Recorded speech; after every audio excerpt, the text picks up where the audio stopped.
Hey, so tonight we're going to talk about something pretty wild, what it was like to live in Edwardian England. And I'm not talking about just any old history lesson. We're going to find out what daily life was actually like for families from different social classes around 1905, when King Edward VII ruled Britain and everything was changing fast. Oh, and if you're enjoying these stories, I'd really appreciate a like or subscribe. Super curious where you're all listening from, so drop a comment with your location and what time it is there. Always blows my mind how people are falling asleep to this all over the world. All right, find that cozy spot, take a nice slow breath and just let your body sink into whatever you're lying on. We're heading back to Edwardian England, and trust me, you're going to be real grateful for that mattress by the time we're done. So congratulations, you just woke up in the Edwardian era. Around 1905, let's say it's a chilly spring morning in northern England, in a seaside town called Morecambe. The first thing you notice is the silence. No traffic noise, no planes overhead, no hum of electronics, just the distant sound of seagulls and maybe a horse-drawn cart passing by outside. Your eyes slowly adjust to the dim light filtering through heavy curtains. The bed beneath you depends entirely on who you are in this world. Are you wealthy, middle class, or one of the millions of working class people just trying to get by? Let's say you're from the upper middle class. Lucky you. You're waking up in a massive 4-poster bed with a feather mattress so soft it's like floating on a cloud. The sheets are crisp linen, changed daily by housemaids. Several thick blankets and a heavy eider-down quilt keep you warm since there's no central heating. Your bedroom is spacious with high ceilings. A fire was lit earlier by a servant taking the chill off the room. The walls are covered in William Morris-style floral wallpaper, a soft sage green with delicate pattern. There's expensive wooden furniture, a wardrobe, dressing table and washstand with a porcelain bowl and jug. The rug underfoot is thick and warm when you step out of bed. If you need to pee, good news. As a wealthy Edwardian, you might actually have a bathroom. Indoor plumbing is still a luxury, but the houses of the well-to-do are starting to have actual bathrooms with flushing toilets. No more chamber pots for you. Well, not usually. But what if you were middle class? The bed is still comfortable, but smaller. Maybe a simple wooden frame with a decent mattress. The sheets are clean, but not changed as frequently. Your bedroom is cozy rather than spacious, and the furnishings are good quality, but not extravagant. You might have to share the bathroom with family members, and hot water is a precious commodity that requires planning. And if you were working class, well, that's a whole different story. You might be waking up in a small terraced house in a bed shared with several family members. The mattress is lumpy and thin, stuffed with whatever was affordable: straw, old rags, or if you're lucky, horsehair. The blankets are patched and mended many times. The room is cold, no fire here, and you can see your breath in the air. No bathroom, of course. Working-class families used chamber pots at night, emptying them into outdoor privies in the morning. Imagine that walk of shame in the freezing cold, carrying a pot of your family's waste to dump it down the outdoor toilet. And if nature calls during the day, you're heading to that same outhouse whether it's sunny or pouring rain. That's the first thing to understand about Edwardian England, the massive gap between rich and poor. The lifestyle difference between the wealthy family and their grand house on the hill and the working class family in their terraced house was so extreme they might as well have been living in different centuries. So let's focus on 3 families: the Taylors, the Goldings and the Meadows. They've been dropped into Edwardian Morecambe with houses assigned based on their ancestors' social standing. The Taylors find themselves in the wealthy upper middle class house. The Goldings are in the respectable middle class house. And the Meadows have landed in the working class terraced house. Each family faces the shock of adapting to a completely different way of life. For the Taylor family, the day begins with a knock on the door. It's their lady's maid for Mrs. Taylor and a valet for Mr. Taylor coming to help them dress. And yes, that was actually a thing. Wealthy Edwardians couldn't even put on their own clothes without help. "Good morning, madam," says the lady's maid, drawing back the curtains to let in the pale morning light. "I've laid out your morning dress. Would you like tea before you dress?" Getting dressed as a wealthy Edwardian woman was like gearing up for battle. First came the chemise, basically a simple slip, then the torture device known as a corset. Women were laced so tightly into these things they could barely breathe. The S-bend corset pushed a woman's chest forward and her hips back, creating that classic Edwardian silhouette. Next came the corset cover, then a petticoat or two, then the dress itself, usually a tailored skirt and blouse for morning wear. The skirt swept the floor, which was practical in one way, no need to wash your legs if nobody can see them, but collected all the dirt and horse manure from the streets. Add stockings, boots with dozens of buttons and elaborate hairstyles that required another person's help, and you can see why getting dressed took so long. Men had it slightly easier, but not by much. Formal shirts with detachable collars, cufflinks, waistcoats, pocket watches, perfectly pressed trousers, polished shoes, all of this required assistance from a valet. Now let's peek in on the Goldings in their middle-class home. Mr. Golding is an office clerk who takes his role as head of the household very seriously. There's no valet here. He dresses himself, though his clothes are still formal by today's standards. A suit, collar and tie just to have breakfast at home. Mrs. Golding is helping their youngest child dress while giving instructions to their single servant, a maid-of-all-work who is responsible for cooking, cleaning, and basically everything else. The middle-class Goldings could afford one servant, which was considered the bare minimum for maintaining respectability. And the Meadows family, they're waking up to the harsh reality of working-class life. At 6 a.m, there's a loud knocking on their window. It's the knocker-upper, a person whose job was to wake workers by tapping on their windows with a long stick. No alarm clocks here. The whole family shares one bedroom, with the parents in a small bed and the children on mattresses on the floor. It's freezing cold, no fire has been lit yet, and they dress quickly in the chill. Their clothes are simple, sturdy, and patched in places. No fashion statements here, just practicality. Breakfast shows the same stark differences. The Taylors sit down to a feast served by their butler and footman. Eggs, bacon, kidneys, toast, tea, and coffee. The food is served on fine china with silver cutlery, and the conversation is minimal and proper. The middle-class Goldings have a decent breakfast cooked by their maid, perhaps porridge, toast and tea. Mr. Golding reads the newspaper, while Mrs. Golding supervises the children's manners. "Elbows off the table, Jack," she reminds her son. The Meadows are lucky if they have bread and dripping, congealed fat from roast meat, or porridge. Tea is weak and might be reused several times to save money. There's no time to linger. Mr. Meadows needs to find work for the day as a general labourer, and 17-year-old Saskia has been sent to work as a scullery maid in the Taylor's grand house.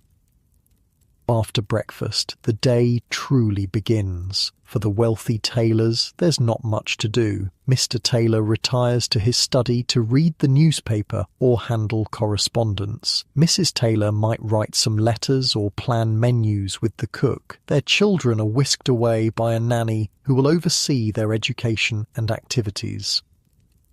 The wealthier you were in Edwardian England, the less you actually did. Having leisure time was a status symbol. Rich women weren't supposed to work. Their job was to look beautiful, maintain social connections, and supervise the running of the household, which really meant giving orders to the housekeeper, who then gave orders to everyone else. Rich men might have business interests, but many gentlemen of means simply lived off their investments or inherited wealth. Their days were filled with leisure activities, reading, shooting, riding, visiting their clubs in town, or socializing. The children of the wealthy barely saw their parents. They spent most of their time in the nursery with nannies and governesses. Children were expected to be seen and not heard, especially when company was present. I shall endeavour to instruct the children academically, morally, and spiritually, the nanny tells Mr. and Mrs. Taylor as she whisks the children away after they give their mother a quick kiss goodbye. The middle-class Goldings are busier. Mr. Golding heads to his job at the local council office, where he'll spend the day addressing envelopes. It's monotonous work, but it provides a stable income of 57 shillings a week, a decent middle-class salary.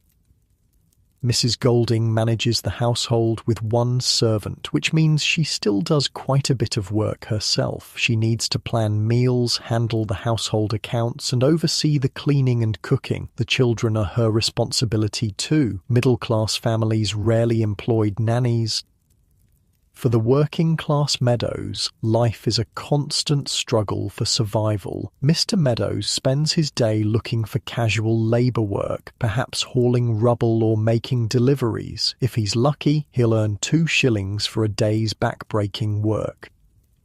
Mrs. Meadows has turned their home into a laundry business, taking in washing from neighbours. It's exhausting work, hauling water, boiling clothes in a copper tub, scrubbing, wringing, hanging to dry, and then ironing with heavy flat irons heated on the fire. Daughter Genevieve helps her mother with the laundry.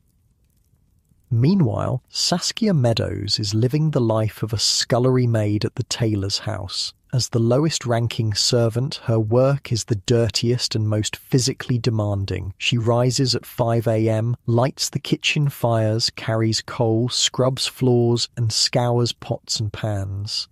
Her hands are raw from the harsh soap and hot water. "You girls are 10 a penny," the stern housekeeper Mrs. McMullen tells her. "You will be chopping, filleting, gutting, plucking, and a lot of scrubbing." By midday, the differences in these families' lives are even more apparent. The Taylors sit down to a formal luncheon served by their staff. The meal is elaborate, several courses of meat, vegetables, and pudding, all served on the finest china. The middle-class Goldings have a simpler lunch, perhaps some cold meat and bread served by their maid. The working-class Meadows might have bread and cheese if they're lucky. Often, working-class families survived on tea and bread for most meals, with perhaps one hot meal in the evening. For Saskia, lunch is a quick bite in the servants' hall, leftovers from the family's meal, eaten standing up because there's too much work to do to sit down properly. Then it's back to the scullery for more scrubbing. You shift a bit, getting more comfortable as the afternoon unfolds. The warm weight of your blankets feels so good as you picture these Edwardian lives playing out before you. In the grand Taylor house, the afternoon is for social calls and leisure. Mrs. Taylor might receive visitors or go out to pay calls herself, leaving her visiting card at the homes of her social circle. Or perhaps she'll take a bicycle ride with her eldest daughter Megan. Cycling was becoming popular among wealthy women as a form of exercise and freedom. It's strange how after being locked in a house you feel like you just got this bit of freedom, Adele Taylor says to her daughter as they pedal through the park, enjoying a rare moment of independence. The middle-class Mrs. Golding spends her afternoon managing the household. There are menus to plan, accounts to balance, and children to supervise. Perhaps she'll do some needlework or read improving literature. Middle-class women were expected to be the moral centre of the home, setting an example of virtue and propriety. And the working-class Mrs. Meadows? She's still elbow-deep in other people's laundry, her back aching, her hands chapped and raw. There's no rest for the working classes. Every penny counts, and if she doesn't finish the washing, she doesn't get paid. Your breathing naturally slows as you sink deeper into your comfortable bed, your muscles gradually relaxing as the story continues with the Edwardian families going about their very different daily lives. At the Taylor house, young Saskia is given the humiliating task of cleaning the toilets, scrubbing away at the porcelain with a stiff brush. What you're doing is taking off all the urine from inside the lavatory, Mrs. McMullen instructs, as if Saskia hasn't figured that out. The reality of being a servant was far from the romantic version we sometimes see in period dramas. It was exhausting physical labour from dawn until late at night, with barely any time off. Servants worked 14, 16-hour days, usually with only half a day off per week, if that. They lived in the same house as their employers, but inhabited a completely different world, using separate stairs and entrances, eating different food, and living by strict rules. There was a rigid hierarchy among servants too. At the top were the butler and housekeeper, who supervised everyone else. Then came the lady's maid and valet, who served the family directly. Below them were the cook, footman, and housemaids. At the very bottom were the scullery maids, kitchen maids, and hallboys, usually children as young as 12 or 13, who worked for next to nothing. For all this, Saskia will earn 5 shillings a week, a pittance but a crucial contribution to her family's survival. They need 22 shillings a week just to pay the rent and basic bills. As the afternoon wears on, you relax deeper into your comfortable position, feeling the weight of your body sink pleasantly into the mattress. Your muscles are releasing any tension now, melting into that perfect state of comfortable heaviness as we continue exploring these Edwardian lives. For Mr. Meadows, the day has been frustrating. After hours of searching, he's found just one job, moving rubble with a wheelbarrow. It's back-breaking work for which he'll be paid 2 shillings. Not enough to support his family, but better than nothing. I spent the whole day worrying that I can't provide food for them, he confesses. I was a useless parent. I can't look after my daughter. They're all going to be real unhappy. Mr. Taylor, meanwhile, is enjoying an entirely different kind of afternoon. He's taken his son Joseph Clay pigeon shooting at a local stately home. It's a pleasant diversion for a man of means, striding across manicured lawns with a shotgun tucked under his arm, teaching his son the gentlemanly art of shooting.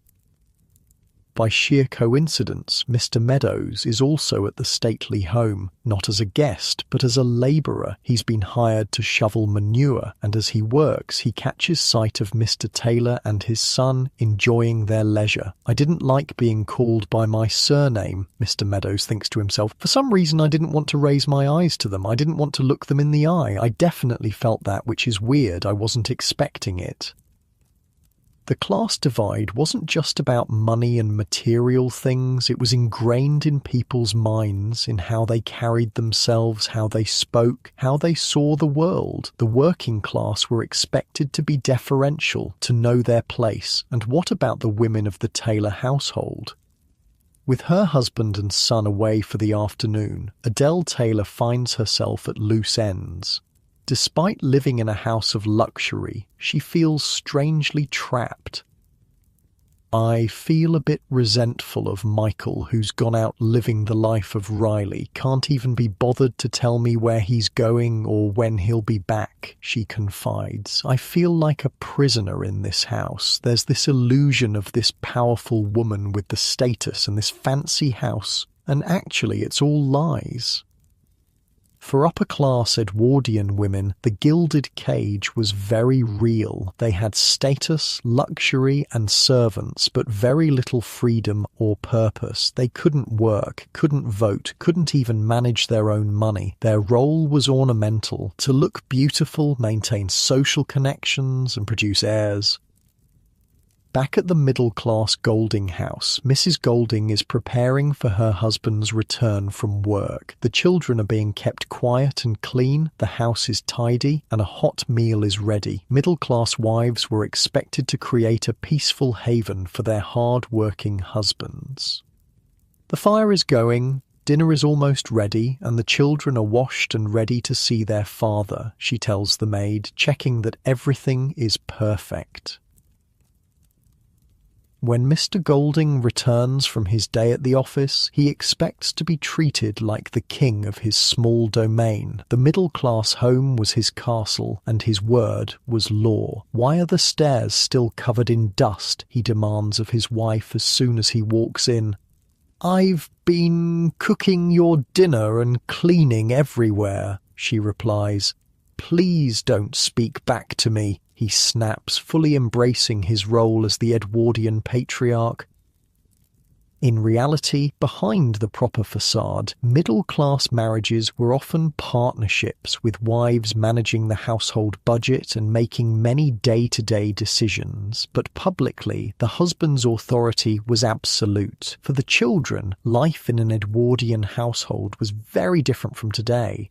Children were expected to be obedient and respectful, speaking only when spoken to. Physical discipline was common. Spare the rod and spoil the child was the prevailing wisdom. "Jack, would you like to take your elbows off the table, please?" Mr. Golding tells his son during dinner. When the child starts to cry, his father is unmoved. He needs to understand that this was the way it was, he tells his wife. "I would like to think that they will appreciate how important it was to behave properly." For the Meadows children, childhood was even harsher. Working-class children were often put to work as soon as they were physically able. As young as 10 or 11, many left school by the age of 12 to contribute to the family income. They grew up fast, exposed to the harsh realities of life with little protection. As evening approaches, the three families prepare for dinner, each in their own way. For the Taylors, dinner is a formal affair. They dress for the occasion, evening gowns for the women, black tie for the men, and are announced by the butler as they enter the dining room. The table is a work of art, laid with damask linen, fine china, crystal glasses, and silver cutlery. Every place setting has multiple forks, knives, and spoons, each with its specific purpose. The meal consists of numerous courses: soup, fish, meat, vegetables, dessert, cheese, all served by footmen who stand silently behind each diner, anticipating their needs. Conversation is proper and restrained. Topics like politics, money, or anything controversial are avoided. Instead, they discuss art, literature, or harmless gossip about their social circle.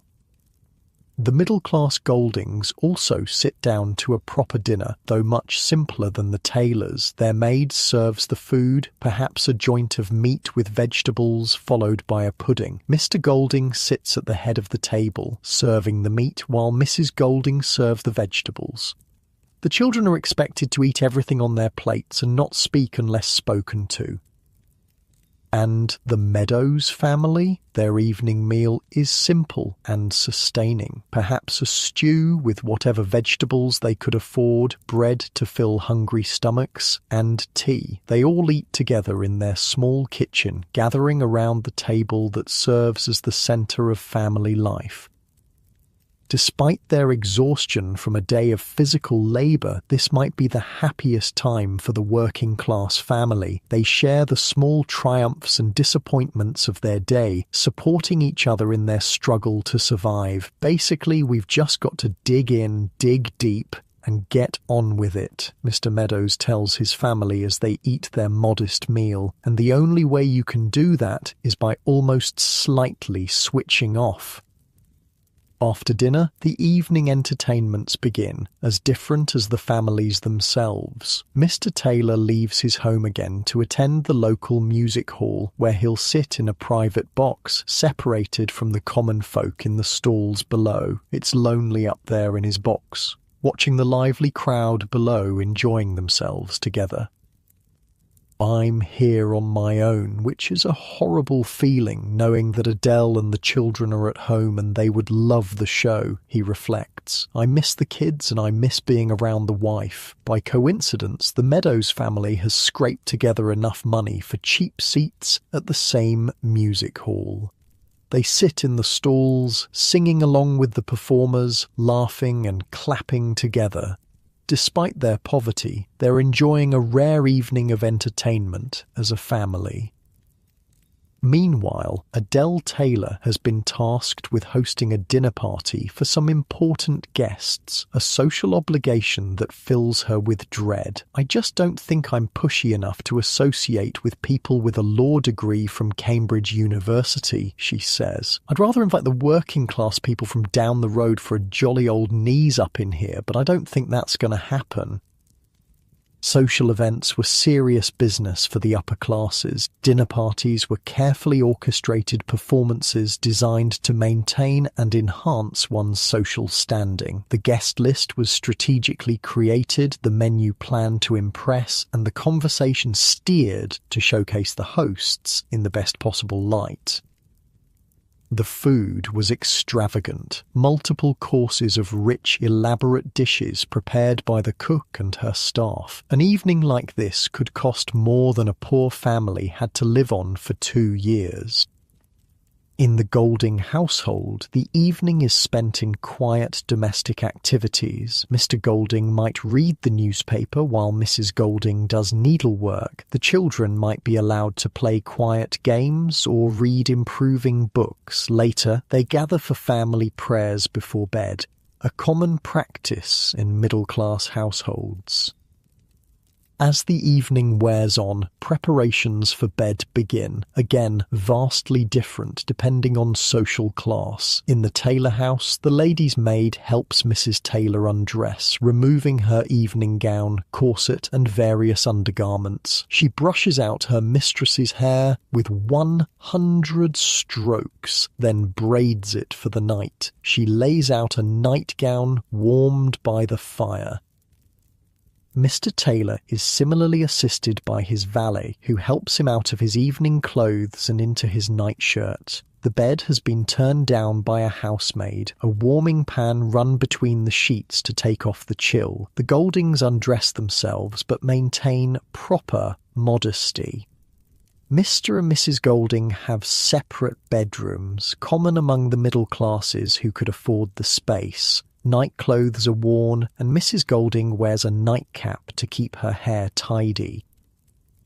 And the Meadows family, they simply collapse into bed, often still wearing some of their day clothes for warmth. The entire family might share one bedroom, with parents in the bed and children on mattresses on the floor. There's no privacy, no ceremony, just exhausted bodies seeking rest before another day of hard labour. But before they can sleep, there are a few more tasks for the servants in the Taylor household. Saskia, now promoted to housemaid to help with the dinner party, is absolutely exhausted. She's been on her feet since 5 a.m, running up and down stairs, carrying heavy trays, washing endless dishes. Her sister Genevieve, who was brought in as a temporary scullery maid, has managed to break a china cup worth 9 pence, almost a day's wages. This is taken out of our wages on a serious note, Saskia scolds her. We're probably going to be back to nearly zero, so I'm not very happy, and my parents are going to be livid.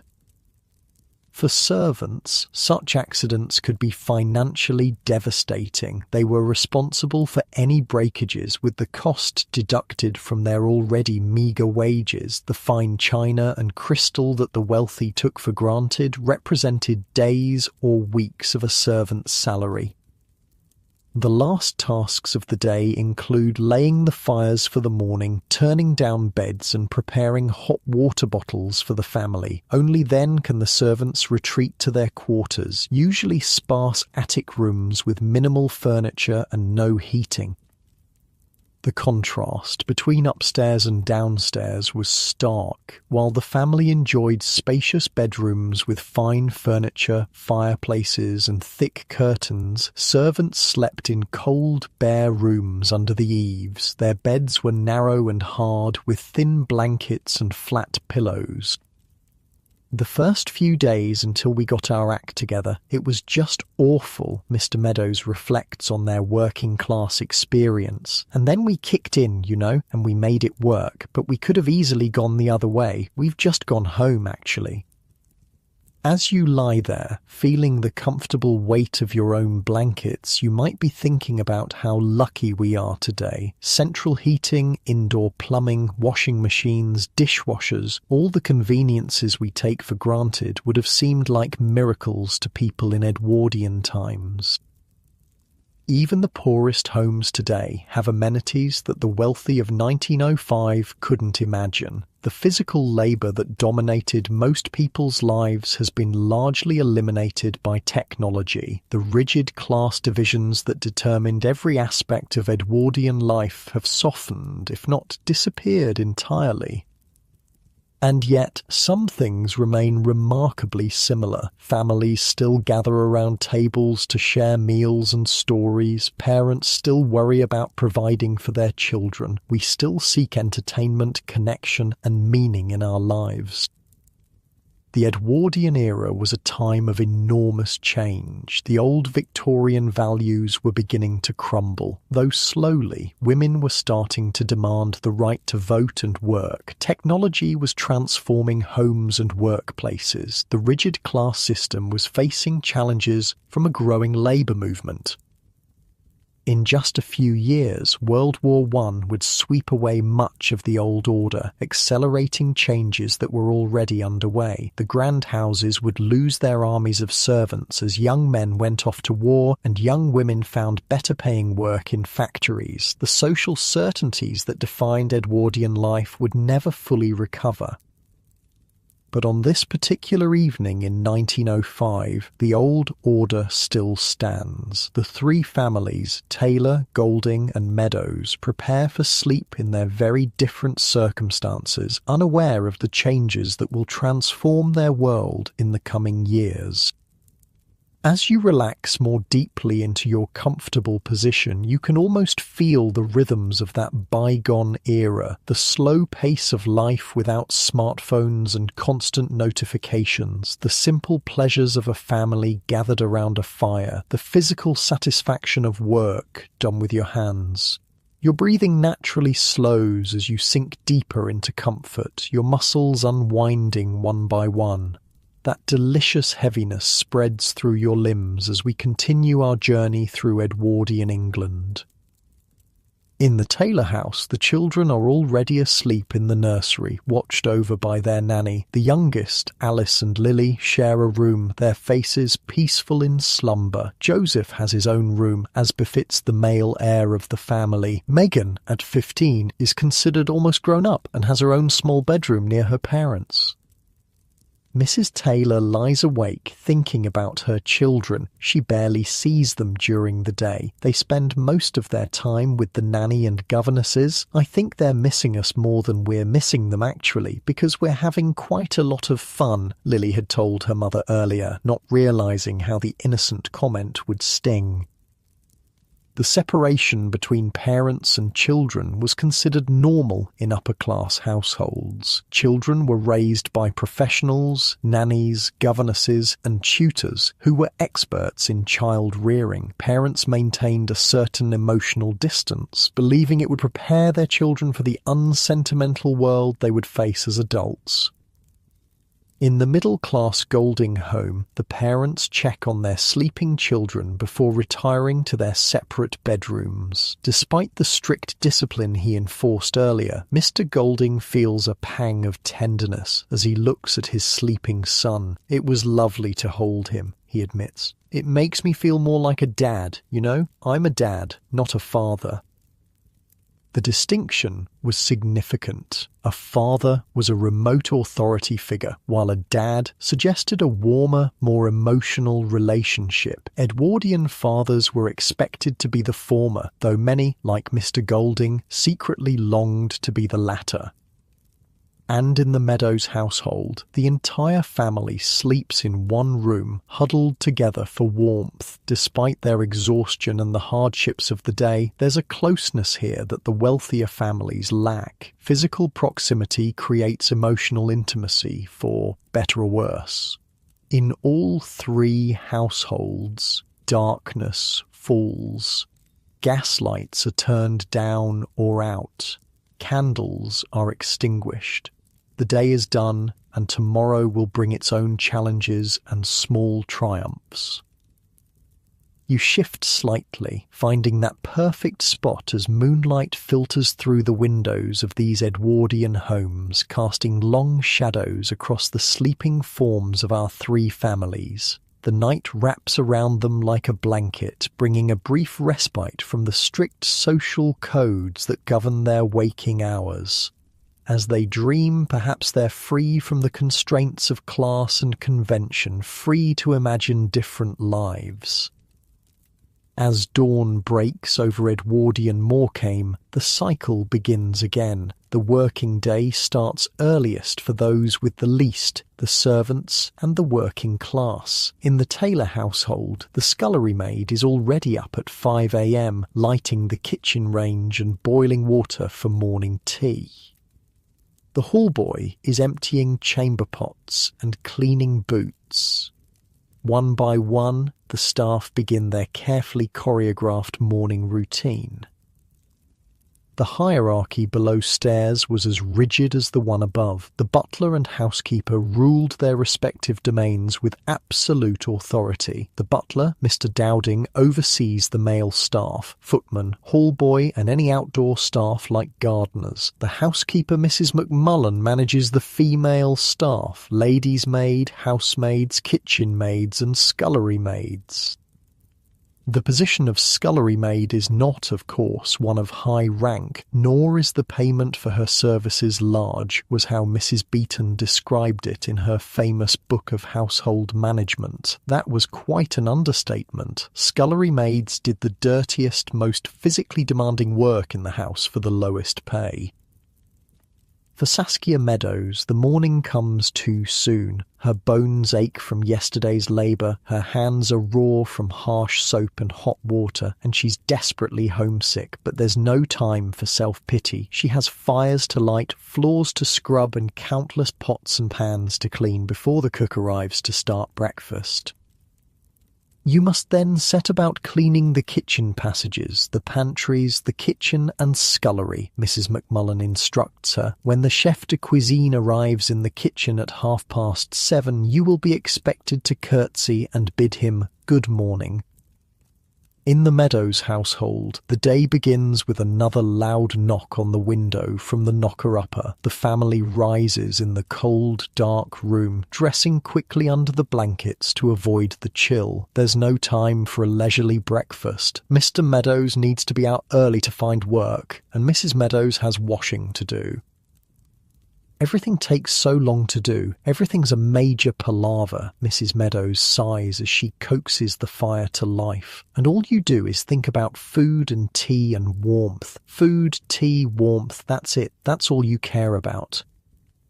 For the middle-class Goldings, the morning is more civilised, but still follows a strict routine. Their single servant, a maid-of-all-work, rises early to light the fires and prepare breakfast. Mr. Golding expects his newspaper and perfectly cooked eggs before he leaves for work.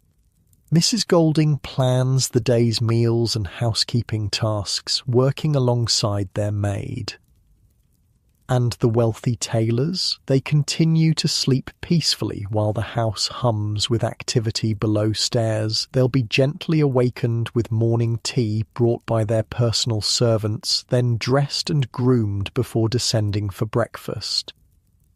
One of the most striking differences between Edwardian life and today was the approach to education. For the upper-class Taylor children, education was tailored to their future roles in society. Boys like Joseph were being prepared for public school, which confusingly means private school in Britain, university, and a career in the professions or managing the family estate. Girls like Meghan were educated in the accomplishments that would make them attractive marriage prospects: music, art, languages, and deportment. Academic subjects were considered less important for girls who were expected to marry well rather than pursue careers. I shall endeavour to instruct the children academically, morally, and spiritually, the nanny assures Mrs. Taylor as she takes the children to the nursery for their morning lessons. The middle-class Golding children attend a local day school. Education was valued in middle-class families as the route to maintaining or improving social position. Boys might be trained for professions like law, medicine, or the church, while girls were still primarily educated to be good wives and mothers. And the working-class Meadows children. In theory, education was compulsory until age 12, but in practice, many working-class children attended school sporadically or left early to contribute to the family income. The education they received was basic: reading, writing, arithmetic, and religious instruction. By mid-morning, the rhythm of the day is established. Mr. Taylor is in his study, perhaps managing his investments or writing correspondence. Mrs. Taylor is meeting with the housekeeper to discuss the day's menus and any household matters requiring attention. The children are in the nursery with their nanny and governess, learning their lessons. Joseph might be struggling with Latin verbs, while Meghan practices the piano. The younger girls, Lily and Alice, are learning simple arithmetic and reading. "We normally eat together, but now we're not allowed to eat together, which is quite weird," Lily observes, missing the family meals they enjoyed in their modern life. Mr. Golding is at his desk at the council office, addressing envelopes with meticulous care. The work is monotonous but respectable, a crucial distinction in Edwardian society. Manual labour, no matter how skilled, was considered lower status than even the most tedious office work. Boring, bored, boring. The only words that are coming to my mind, Mr. Golding thinks as he seals another envelope. So far, I think me doing this job absolutely sums up middle-class Edwardian life. A little bit stuffy, a little bit boring. Mrs. Golding is at home, supervising the maids cleaning and doing her own share of housework. Middle-class women were expected to be hands-on household managers, not just decorative figures like their upper-class counterparts. The Golding children are at school, sitting in straight rows reciting lessons by rote. Discipline is strict, a ruler across the knuckles for wrong answers or misbehaviour. Education was viewed as a serious business, not something that should be particularly enjoyable. And the Meadows family? They're all working. Mr. Meadows has found a day's labour hauling bricks at a construction site. Mrs. Meadows and daughter Genevieve are doing laundry at home, a gruelling process that takes all day and earns them a few shillings.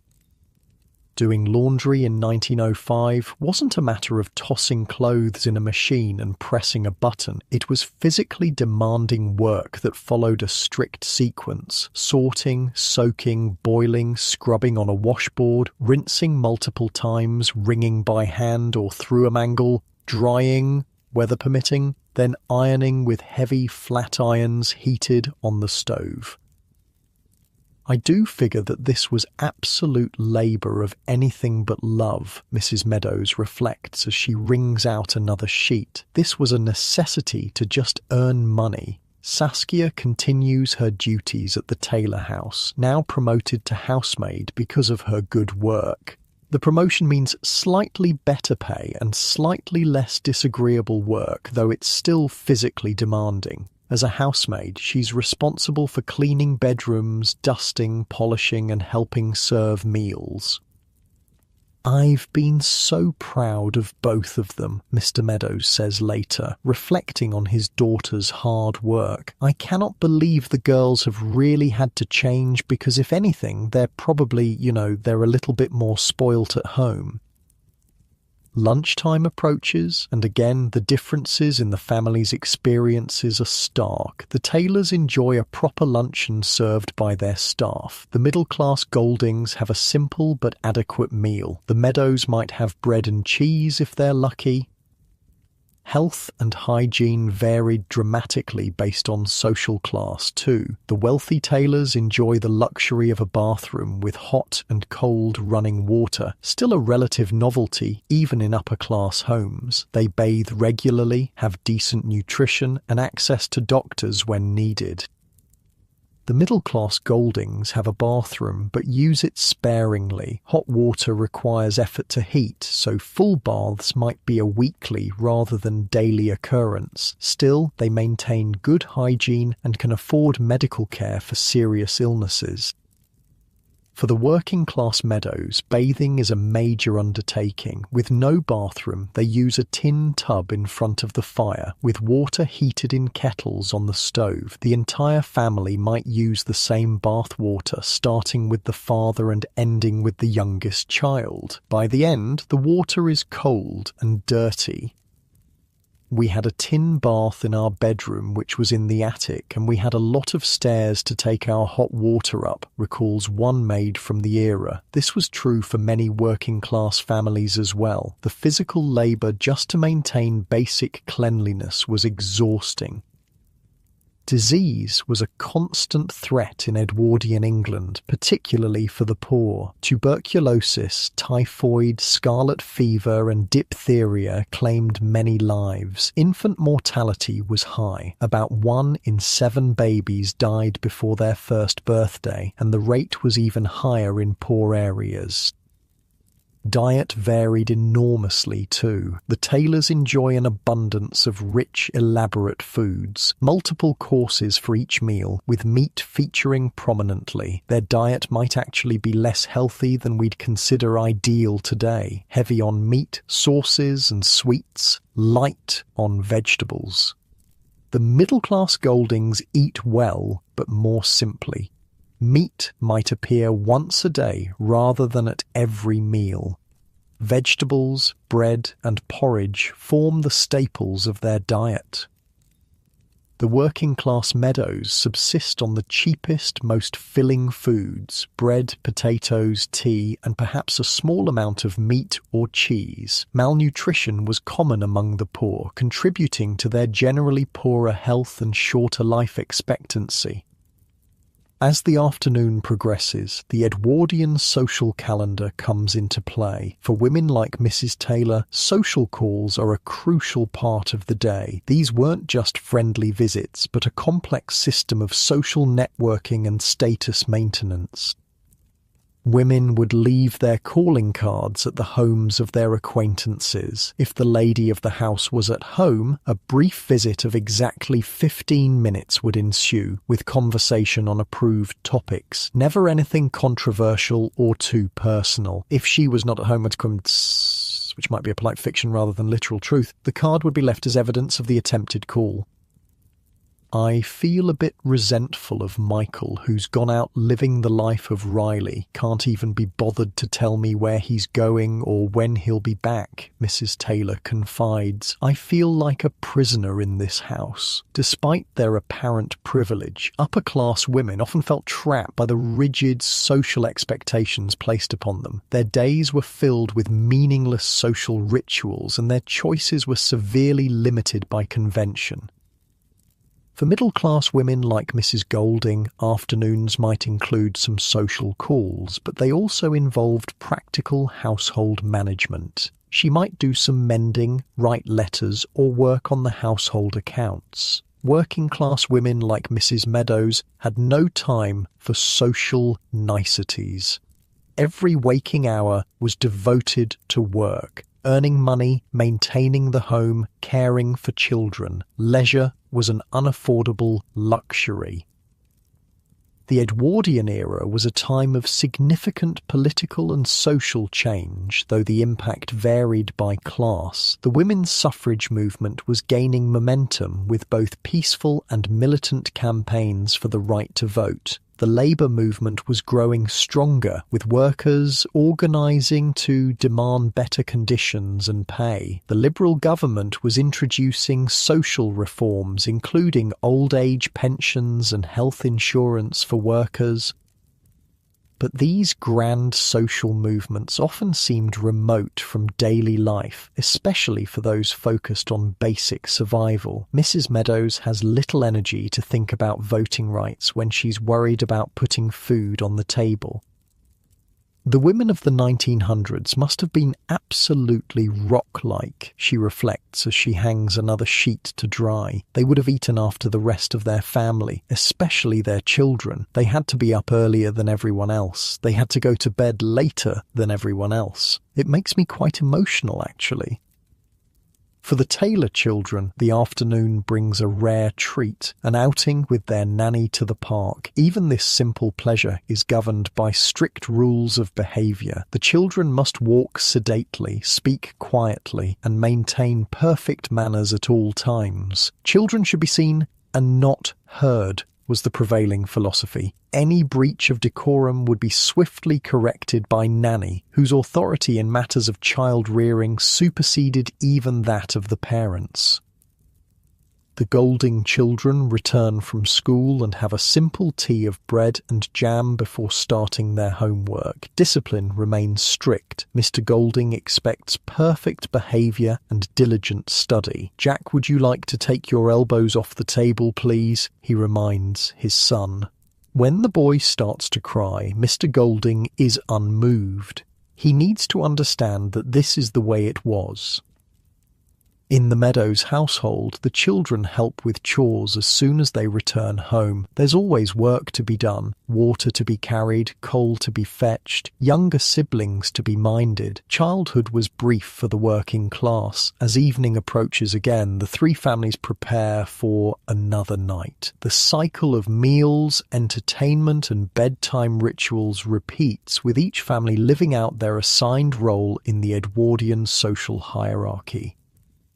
For the servants in the Taylor household, work continues late into the night. There are dishes to wash, silver to polish, clothes to prepare for tomorrow. Only when the family has retired can the staff begin to think about their own rest. Scullery maids rose very early in the morning, often at 5 or 6 a.m., and after a day of scrubbing and carrying water and heavy pots, she would stumble into her simple attic bed at 10 p.m. One historian notes, that meant a 17-hour workday with barely a break. You find yourself sinking deeper into comfort as you imagine these Edwardian lives so different from your own. Your breathing has naturally slowed, becoming deeper and more rhythmic. The weight of your body feels pleasantly heavy against the mattress. As twilight falls over Edwardian Morecambe, gas lamps and candles are lit in homes across the town. The Taylors' grand house blazes with light, gas chandeliers in the main rooms, oil lamps and candles in bedrooms. The middle-class Goldings use gas lighting more sparingly, supplemented with candles. The working-class Meadows rely primarily on candles, using them cautiously to make them last. Electric lighting was just beginning to appear in wealthy homes, but was still a novelty. Most Edwardian homes were lit in ways that would seem dim and flickering to modern eyes. Imagine trying to read or sew by candlelight, the shadows dancing on the walls, the constant need to trim wicks and refill oil. Your eyelids feel pleasantly heavy as you visualize these scenes from a bygone era. Your muscles relax more deeply with each breath, melting into that perfect state of comfortable rest as our journey through Edwardian England continues with the evening activities of our three families. Evening in Edwardian England brought its own rituals and routines, distinct for each social class. As darkness fell, the warm glow of gas lamps and candles created islands of light in the gathering shadows. In the grand Taylor house, preparations for dinner are well underway. The cook is putting final touches on elaborate dishes in the kitchen, while footmen polish silver and crystal in the dining room. The family is dressing for dinner, an elaborate ritual for the upper classes. For wealthy Edwardian women like Mrs. Taylor, changing for dinner meant a complete transformation. First, they would change their underwear. Yes, even that was different for evening. Then a formal evening gown would be donned with the help of a lady's maid. These gowns were works of art. Silk, satin or velvet, adorned with lace, beading or embroidery. The bodice would be low-cut to display jewellery, while the skirt swept the floor in an elegant train. Hair would be styled elaborately, often with jewelled combs or fresh flowers. Gloves were essential, typically reaching above the elbow. The final touch would be jewellery, diamonds if you had them, or the best you could afford if you didn't. Men had it slightly easier, but still changed into formal evening wear. Black tailcoat, white waistcoat, starched white shirt with wing collar and black bow tie. This formal dress code was non-negotiable in upper-class homes, even when dining alone as a family. In the middle-class Golding home, dinner is a simpler affair. While Mr. Golding might change his jacket, full evening dress would be reserved for special occasions. The meal itself is substantial, but lacks the multiple courses and elaborate presentation of upper-class dining. The Golding's maid serves the food and then withdraws, leaving the family to eat in privacy. Conversation is more relaxed than in the Taylor household, though still respectful. Children are expected to contribute politely when spoken to, but not to dominate the conversation. I think it would be nice to actually be able to talk to my children whenever I fancy talking to my children, Mr. Golding reflects, finding the strict Edwardian parenting style challenging, holding them whenever I want to hold them, cuddling them when they're sad, and just having a conversation would be nice because we're not even allowed to do that. And the working-class Meadows family, their evening meal is eaten together around the kitchen table, often a simple stew or soup that could be kept warm on the stove. Despite their exhaustion, this might be the most relaxed and happy time of their day, a chance to be together without the watchful eyes of employers or the demands of physical labour. After dinner, Edwardian families entertained themselves in ways that would seem quaint to us today. No television, no internet, no smartphones, just conversation, music, games, and books. In the Taylor household, after-dinner activities are segregated by gender. The gentlemen remain at the table for port and cigars, discussing politics, business, or sports, topics considered unsuitable for ladies. The women withdraw to the drawing room for coffee and conversation about safer subjects, fashion, social events, or mild gossip about acquaintances. Later, the men join the women and there might be music, Mrs. Taylor or Megan playing the piano and singing perhaps. Card games like whist or bridge were popular, as were board games like backgammon or chess. Reading aloud was another common entertainment. The works of Dickens, Trollope, or the newer sensation H.G. Wells might be shared, with each family member taking turns to read a chapter. Poetry was also popular. Tennyson, Browning, or Kipling might feature in an evening's entertainment. The middle-class Goldings enjoy similar pastimes, but on a more modest scale. Their piano might be an upright rather than a grand, their books might be borrowed from a lending library rather than purchased, but the patterns of their evening entertainment would be recognisable to their wealthier neighbours. For the working-class Meadows, evening leisure is simpler still. They might sing together. Working-class homes often had a cherished family songbook, if not an actual piano. Storytelling was common, as were simple card games or checkers. If someone in the family could read well, They might share a newspaper or a penny dreadful, cheap, sensational fiction that was affordable even on a tight budget. Reading material varied by class, too. The Taylors might subscribe to serious newspapers like The Times and literary magazines like The Strand. The Goldings might read more popular newspapers like the Daily Mail, founded in 1896 and aimed at the new lower middle class, and magazines like Pearson's or the Windsor Magazine. The Meadows might read The People or Lloyd's Weekly News, papers aimed at a working-class audience with more sensational content and simpler language. Books were expensive. So many middle and working-class families relied on lending libraries. The public library movement was growing, thanks in part to the philanthropy of Andrew Carnegie, who funded over 660 libraries in Britain and Ireland. These provided free access to books for people who could never afford to build their own libraries. As the evening wears on, the youngest children are put to bed first. In the Taylor household, this is entirely the domain of Nanny. She supervises baths, a weekly rather than daily occurrence even for the wealthy, sees that teeth are brushed with salt or soda, toothpaste, as we know it was just becoming available, and hears prayers before tucking the children into bed. Remember that children should be seen and not heard, Nanny reminds them. You do not disturb Mama and Papa downstairs.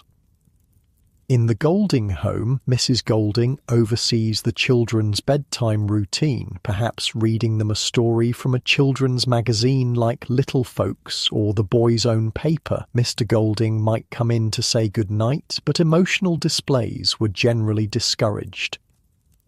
For the Meadows children, bedtime is a simpler affair. A quick wash at the kitchen sink, prayers said kneeling by the bed, then into the shared bed or mattress on the floor. Despite the lack of material comforts, there might be a treasured bedtime story or song. One area where the poorest families were as rich as the wealthiest.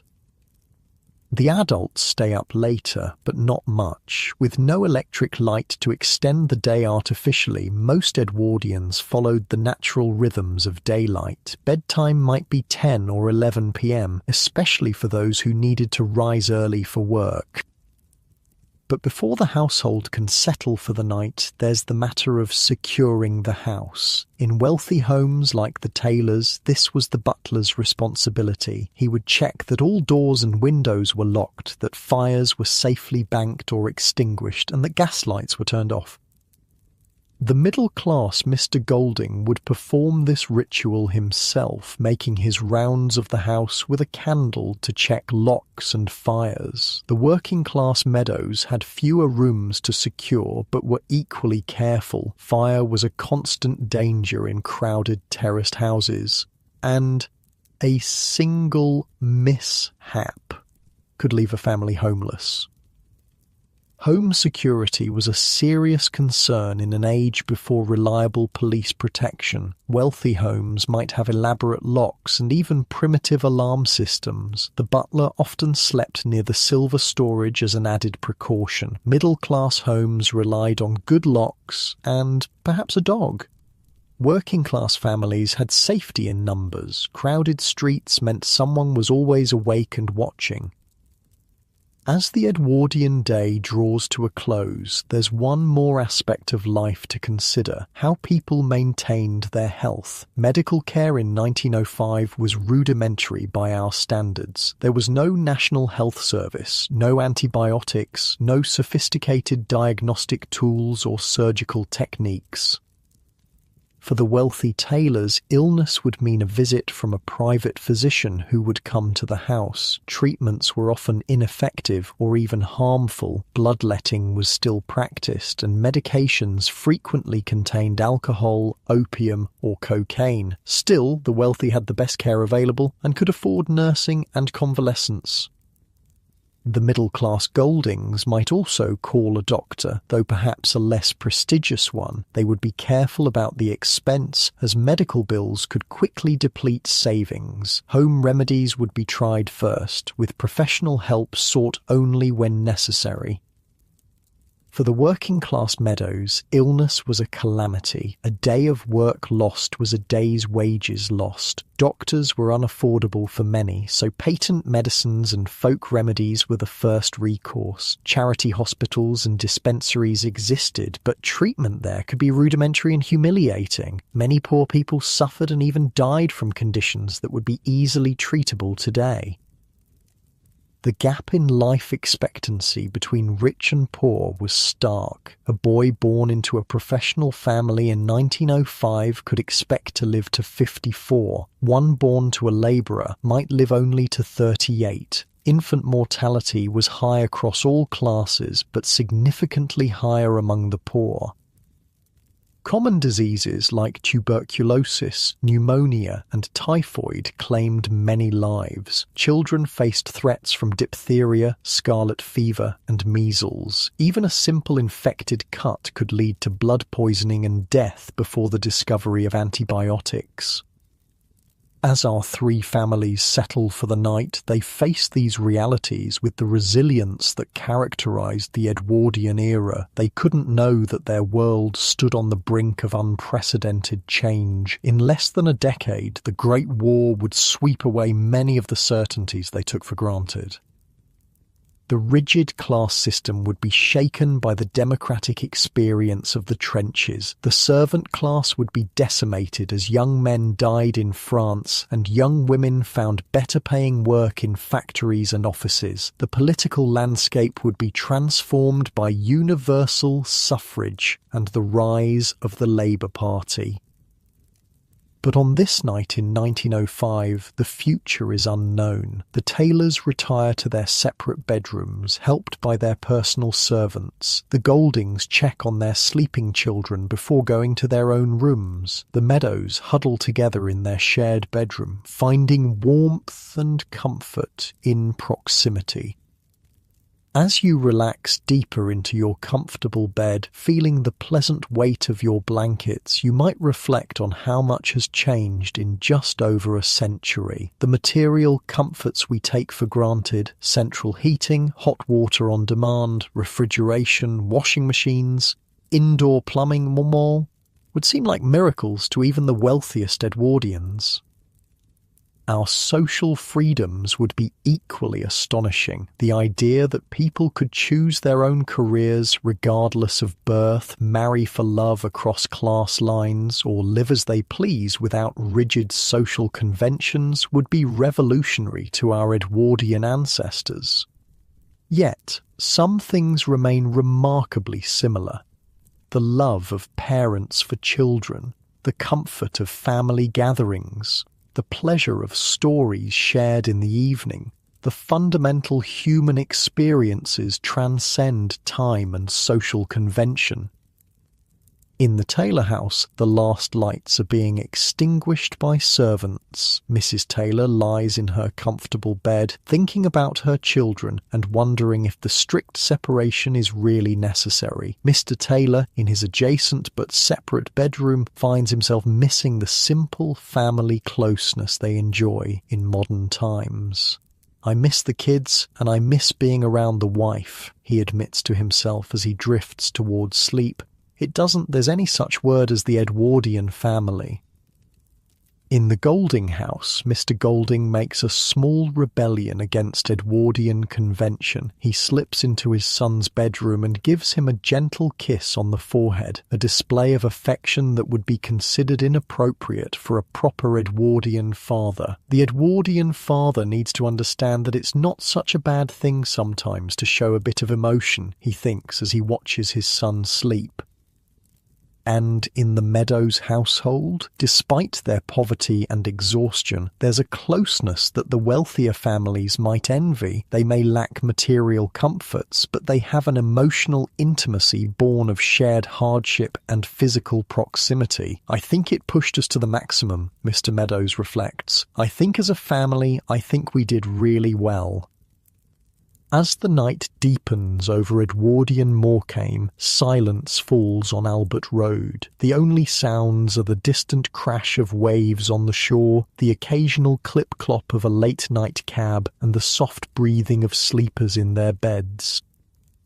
The gulf between the classes remains vast, but in sleep all are equal. The wealthy tailors in their silk nightclothes, the respectable Goldings in their cotton nightshirts, and the working-class Meadows in whatever keeps them warm. All dream, all rest, all prepare for another day in the complex, stratified world of Edwardian England.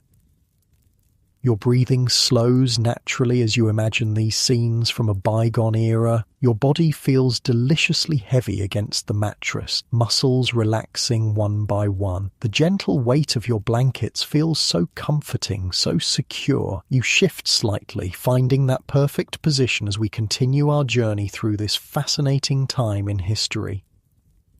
The next morning dawns crisp and clear over Morecambe Bay. The routine begins again, servants rising first, preparing the house for the day, fires are lit, water is heated, breakfast is prepared. The rigid schedule of Edwardian life provides a framework that everyone understands and follows without question.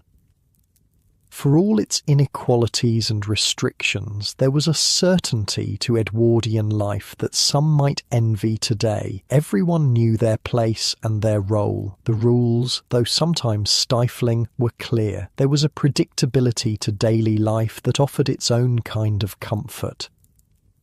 Yet beneath the surface, change was brewing. Women were beginning to demand the vote and greater independence. Workers were organising for better conditions. New technologies were transforming homes and workplaces. The old certainties were already beginning to crumble, though few could see it clearly. You settle deeper into your comfortable position, feeling your body grow heavier and more relaxed with each breath. That delicious sensation of sinking into the mattress spreads through your limbs as we continue following our Edwardian families through their very different daily lives. As we continue our journey through Edwardian England, the rhythms of daily life play out across all three households. The contrast between their experiences reveals so much about this fascinating period of history caught between the Victorian past and the modern future. For our three families, the days follow their established patterns. The wealthy tailors live lives of leisure and social obligation, supported by an army of servants who remain largely invisible to them. The respectable middle-class Goldings balance work and propriety, maintaining appearances while managing with just one servant. The working-class Meadows struggle for daily survival, their lives defined by physical labour and the constant worry about making ends meet. Yet, as the week progresses, each family begins to adapt to their situation, finding small ways to cope with the constraints of Edwardian life. In the Taylor household, Mrs. Taylor and her eldest daughter Megan have discovered an unexpected freedom in bicycle riding. The bicycle had been revolutionary for women's independence, allowing them to travel unchaperoned and necessitating more practical clothing. It's strange how after being locked in a house you feel like you just got this bit of freedom, Adele Taylor says as they pedal through the park. I want to run around the park like, yeah, free, and I'm kind of just not wanting to go back home. For women accustomed to the freedoms of the 21st century, the restrictions placed on Edwardian women were particularly challenging. They couldn't vote, couldn't manage their own money if married, and were expected to centre their lives around home and family. The bicycle represented a small but significant crack in these limitations. Mr. Taylor, too, is finding Edwardian life challenging in unexpected ways. Despite his privileged position, he misses the casual family closeness of modern times. After attending the music hall alone, he feels a surprising emptiness. "I miss the kids and I miss being around the wife," he admits. The emotional distance that characterized upper-class family relationships leaves him feeling isolated despite his material comfort. In the middle-class Golding household, Mr. Golding is struggling with the role of the stern Edwardian father. His instinct to comfort his crying son conflicts with the expectation that he maintain strict discipline and emotional distance. I would like to think that they will appreciate how important it was to behave properly 100 years ago, he says, trying to justify his strictness, and that sometimes we don't really behave as politely and as nicely as children used to. But in private moments, he rebels against these constraints. One evening, he holds his young son Jack, something the perfect Edwardian father would rarely do. It was the first time I think I've held him, he reflects. It was lovely. It was really lovely. It makes me feel more like a dad, you know? I'm a dad, not a father. The distinction was significant in Edwardian times. A father was a remote authority figure, while a dad suggested a warmer relationship. Mr. Golding is discovering that the emotional restraint expected of Edwardian men comes at a high personal cost. For the working-class Meadows family, Edwardian life is physically grueling but emotionally straightforward. Despite their poverty, they maintain a closeness that the wealthier families might envy. Working together for survival creates bonds that transcend the material hardships they face. I think it pushed us to the maximum, Mr. Meadows reflects. I think as a family, I think we did really well. Mrs. Meadows has gained a new appreciation for the resilience of working-class Edwardian women. The women of the 1900s must have been absolutely rock-like, she says, emotion in her voice. They would have eaten after the rest of their family, especially their children. They had to be up earlier than everyone else. They had to go to bed later than everyone else. Their daughters, Saskia and Genevieve, have surprised themselves with their ability to adapt to service and hard labour. Initially horrified by the demands of being a scullery maid, Saskia has earned a promotion to housemaid through her diligent work. I just know that I have to get on with it now, so I might as well do it in a nice fashion, she decides, finding an inner strength she didn't know she possessed. As the week draws to a close, all three families have gained insights into their ancestors' lives that books alone could never provide. They've experienced firsthand the material conditions, social expectations, and daily routines that shaped Edwardian life. The Taylors have learned that wealth and privilege came with their own constraints. The emotional distance between family members, the rigid social obligations, and the performative nature of upper-class life all took a toll on genuine human connection. After living their life, I feel more detached from my ancestors, Mr. Taylor reflects. It's nice to do all the great things and do the stuff, but I don't want to do things on my own. I really don't. I want to do things with my family. The Goldings have discovered that middle-class respectability was built on a foundation of strict conformity. Every aspect of life, from dress to behaviour to household management, was governed by rules designed to maintain social position. We're bloody lucky, Mr. Golding says, thinking about his ancestors. We're lucky to be here, and we're lucky to be how we are. And the Meadows family has gained a profound respect for the hardiness of their working-class forebears. My ancestors, I don't know how they must have lived like this, Mr. Meadows says. My family's found it difficult when there's 4 of us in this house, and we're only here for 5 days. For them to live like this for the rest of their life must be very difficult, and it's quite heartbreaking. As you feel your body growing heavier and more relaxed, sinking pleasantly into your comfortable bed, let's reflect on what we can learn from these Edwardian lives. The Edwardian era was a time of transition, caught between the Victorian past and the modern future. It was the last gasp of an old order that would soon be swept away by war, technological change, and social upheaval. In many ways, it represents the childhood of our modern world. The rigid class system that defined Edwardian life has largely disappeared, though economic inequality persists in different forms. The gender roles that constrained both men and women have become more fluid, allowing greater freedom of expression and choice. The technologies that were just emerging then, electricity, automobiles, telephones, have transformed daily life beyond recognition.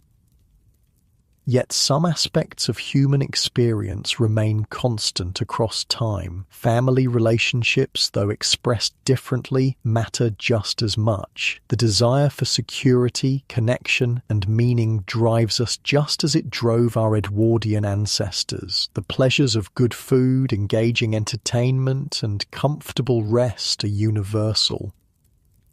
Your breathing deepens naturally as you consider these connections across time. Your body feels pleasantly heavy now, sinking deeper into the mattress with each breath. That comfortable weight spreads through your limbs, a delicious relaxation flowing from head to toe. As our story of Edwardian life draws to a close, the three families prepare for their final night in 1905. In the Taylor house, the elaborate bedtime rituals are performed one last time. Mrs. Taylor is helped out of her evening gown by her lady's maid, her hair unpinned and brushed, her face cleansed with cold cream. Mr. Taylor's valet assists him with his nighttime routine in his separate bedroom. Their children are tucked into bed by Nanny, perhaps with a little more affection than strict Edwardian practice would allow. The youngest, Lily and Alice, whisper together in their shared room, reviewing the strange experience of living as their ancestors did. "I think when we go back home, I'm going to appreciate Mommy and Daddy more," Lily says softly. "I miss eating together and playing games and Daddy reading stories." In the middle-class Golding house, Mrs. Golding checks that the fire is banked safely for the night while Mr. Golding locks the doors and windows. Their children are already asleep, tired from a day of proper Edwardian behaviour and schoolwork. Mr. Golding pauses by his son's bed, breaking Edwardian convention to stroke the boy's hair gently. "I'm looking forward to actually being able to talk to my children whenever I fancy talking to my children," he thinks, "holding them whenever I want to hold them, cuddling them when they're sad, and just having a conversation."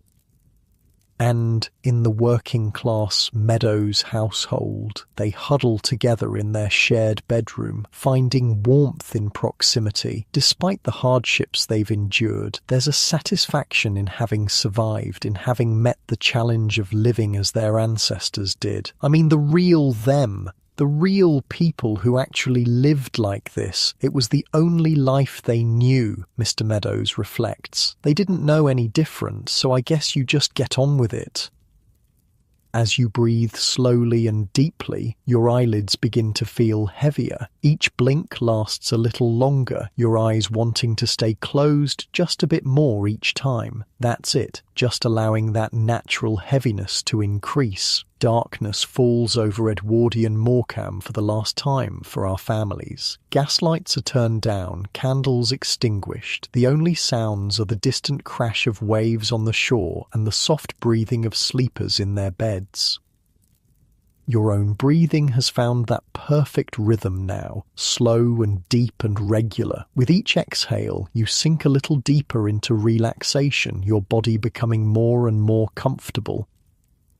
The Edwardian era itself was like a brief twilight, a moment of beautiful golden light before the long night of war and upheaval that would transform Britain forever. In 1905, few could imagine the changes that lay just ahead: the Great War, the Russian Revolution, the collapse of empires, the rise of new technologies and social movements. Our three families, nestled in their beds on Albert Road, stand at the threshold of this new world without knowing it. They are living through the end of one era and the beginning of another, just as we all do in our own lives, rarely recognizing the historical significance of our own times until long afterward. Your thoughts are becoming more distant now, gently drifting like clouds across a summer sky. Each thought is lighter than the last, less distinct, less demanding of your attention. As dawn breaks on the final day in 1905, our families will return to their modern lives, carrying with them new understanding of their ancestors and new appreciation for the freedoms and comforts they enjoy. They've glimpsed a world both familiar and foreign, recognizing parts of themselves in these Edwardian lives while also seeing how much has changed. The child who grew up in the grand house might have become a soldier in the trenches of the Western Front. The respectable clerk might have lost his sons to war and his certainties to changing times. The labourer and laundress might have seen their children rise to the middle class as new opportunities opened after the war. History isn't just a series of events in textbooks, it's the lived experience of ordinary people, each with their own hopes, fears, struggles, and joys. Our ancestors were not so different from us in their fundamental humanity, though the world they inhabited shaped them in ways both subtle and profound. Your body feels wonderfully heavy now, completely supported by your bed. Each muscle has let go of tension, melting into perfect relaxation. That pleasant weight makes it seem as though you're sinking gently into the mattress, held in its comforting embrace.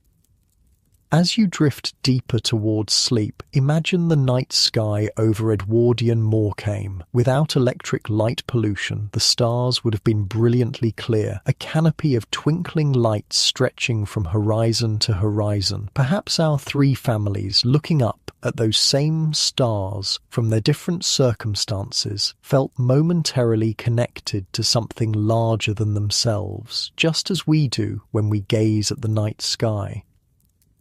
Your eyelids are so heavy now, wanting to stay closed. Each blink lasts longer than the one before, your eyes remaining shut for longer periods. That's right, just allowing them to close whenever they want to, enjoying that comfortable feeling. The world of 1905 has faded into history, but echoes of it remain in our language, our architecture, our social structures, and our family stories. We carry the past with us, whether we recognize it or not, just as we carry the genetic legacy of our ancestors in our very cells. The Edwardian era, with its stark contrasts between luxury and poverty, its rigid social codes and its technological transformations, offers us a mirror in which to see our own time more clearly. The inequalities, technologies, and social changes they grappled with take different forms today, but the fundamental questions remain. How do we live together? How do we balance tradition and progress? How do we create meaning in our brief time on Earth? Your breathing has found that perfect sleep rhythm now, deep and slow and regular. With each breath, you drift a little closer to that peaceful threshold between wakefulness and dreams. As our story ends, imagine our three families returning to their modern lives, forever changed by their brief immersion in their ancestors' world. They step back into the present with new eyes, seeing both the gains and losses that time has brought. We've had the most wonderful foods I've never tasted in my life before, like being in the fanciest restaurant I've ever been, Mrs. Taylor reflects, and I haven't been able to enjoy it because the family haven't been with us. I think it would be nice not to turn on the TV all the time, Mrs. Golding thinks, remembering the Edwardian evenings of conversation, music, and games. I spent the whole day worrying that I can't provide food for them, Mr. Meadows says, understanding for the first time the crushing weight his ancestors carried. I was a useless parent. I can't look after my daughter. They're all going to be real unhappy. These insights about family connection, simple pleasures, and the fundamental need for security transcend time. They speak to us across the century that separates us from our Edwardian ancestors, reminding us of what matters most. You're drifting now, floating peacefully in that perfect state between wakefulness and sleep. Your thoughts are becoming more distant, like whispers from another room. Your body is completely relaxed, every muscle at rest. The Edwardian era, like all historical periods, eventually gave way to new realities. The certainties of 1905 would be shattered by the Great War, transformed by new technologies, and challenged by changing social attitudes. Yet something of that world remains with us in our architecture, our literature, our social structures, and our collective memory. As you sink deeper towards sleep, imagine the continuity of human experience across time. The Edwardian mother who tucked her children into bed with a goodnight kiss, the father who worried about providing for his family, the child who looked up at the stars and wondered what the future might bring. In the most fundamental ways, they were like us, loving, hoping, fearing, dreaming. Your eyelids are too heavy to open now, your body too comfortable to move. Each breath carries you closer to sleep, each heartbeat a gentle rhythm lulling you toward dreams. The past is never truly gone. It lives in our family stories, our cultural inheritance, and the physical world we've built upon the foundations laid by previous generations. Our Edwardian ancestors would be astonished by our technology, confused by our social norms, but they would recognize our humanity, our need for connection, meaning, and security. As you drift off to sleep, carry with you this connection to the past. Like our three families returning from their Edwardian adventure, you've glimpsed another world, another way of being. Though separated by time, we share with our ancestors the fundamental experience of being human, with all its joys, sorrows, challenges, and triumphs. Your breathing is the perfect rhythm for deep, restful sleep now. Your mind is quiet, your body completely at ease. There's nothing you need to do, nothing you need to think about. Just allow yourself to drift deeper and deeper into peaceful slumber. The stars that shone over Edwardian Morecambe still shine tonight, connecting us to that distant time. As you sleep, you join the great human family across time and space, all of us dreaming beneath the same sky. Sleep well, sleep deeply, and when you wake, perhaps you'll carry with you some small insight from our journey through Edwardian England, some appreciation for our modern comforts, some understanding of our historical inheritance, some connection to the lives that came before our own. Good night, sweet dreams, safe passage to the land of sleep.